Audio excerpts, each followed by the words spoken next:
Taste the Daily. பணம் சம்பாதிக்கும் நோக்குடன் செயல்படும் கார்ப்பரேட் திமுக அரசு பணம் படைத்தோர் புறம்போக்கு இடத்தில் வீடு கட்டியிருந்தால் அரசு பட்டா கொடுப்போம் என முடிவெடுத்துள்ள சம்பவம் குறித்து விளக்குகிறது இந்த செய்தி தொகுப்பு. சென்னைக்கு மிக அருகாமையில் 30-35 கிலோமீட்டர் தூரத்தில் உள்ள பகுதிகளில் வீடு வாங்க வேண்டும், நிலம் வாங்க வேண்டும் என்பது சென்னை மட்டுமின்றி புறநகரங்களில் வாடகைக்கு குடியிருக்கும் பெரும்பாலானவர்களின் கனவாக உள்ளது. சிறிய குடிசை வீடாக கூட இருக்கட்டும், ஆனால் அது தன் பெயரில் இருக்க வேண்டும் என்கிற ஆசை பலருக்கு இருப்பது இயல்பே. அதற்காக திருமணம் செய்து கொள்ளாமல் அதையே குறியாய் நினைத்து நாட்களை நகர்த்துவோரும் ஏராளம்.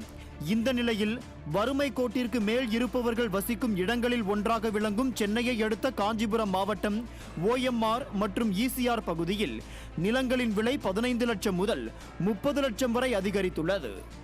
East coast road, old Mahabalipuram road என ஆங்கிலத்திலும் தமிழிலும் அழைக்கப்படும் இந்த பகுதி சென்னை மாநகரின் புறநகர் பகுதியாகும். உயரிய கட்டிடங்களும் IT வேலை செய்யும் இளைஞர்களும் கார்களும் மட்டுமே பெரிதும் சாலையில் தென்படும் இந்த பகுதியில் என்னவோ சென்னையின் சிறந்த சாலைகளை காணலாம். இந்த பகுதிக்கு உள்ளே சென்றாலே ஏதோ வெளிநாட்டில் இருப்பது போல இருக்கும். இந்த நிலையில் இங்கு இருக்கும் அரசு புறம்போக்கு நிலங்களில் வீடு கட்டி வசித்து வந்தோருக்கு தமிழக அரசாங்கம் ஒரு அறிவிப்பை வெளியிட்டுள்ளது.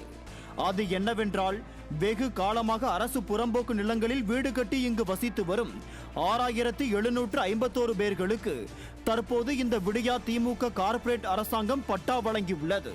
இதனால் அவ்வளவாக மதிப்பில்லாத நிலங்கள் கூட தற்போது 15 முதல் 30 லட்சம் வரை அதிகரிக்கும் நிலை ஏற்பட்டுள்ளது. உதாரணத்திற்கு சொல்ல போனால் 15 இருந்து 20 லட்சம் ரூபாயாக இருந்த 600 சதுரடி நிலம் தற்போது 25 முதல் 30 லட்சம் ரூபாய் வரை அதிகரித்துள்ளது.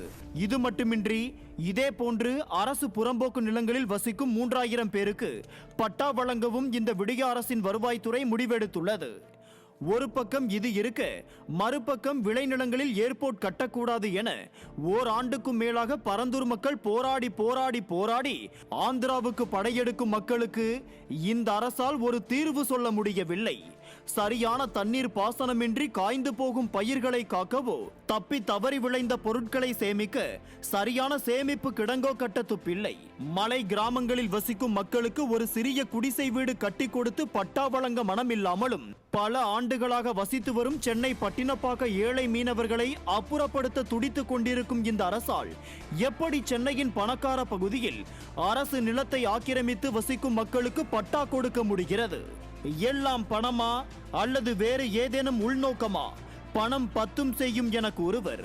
ஆனால் இங்கு பணம் பட்டாவும் கொடுக்கும், பணம் இல்லை என்றால் டாட்டாவும் காட்டும் என்பதே விடியா அரசின் நிதர்சனமான உண்மையாக உள்ளது. நியூஸ் J செய்திகளுக்காக ஆண்ட்ரூ ஜான்.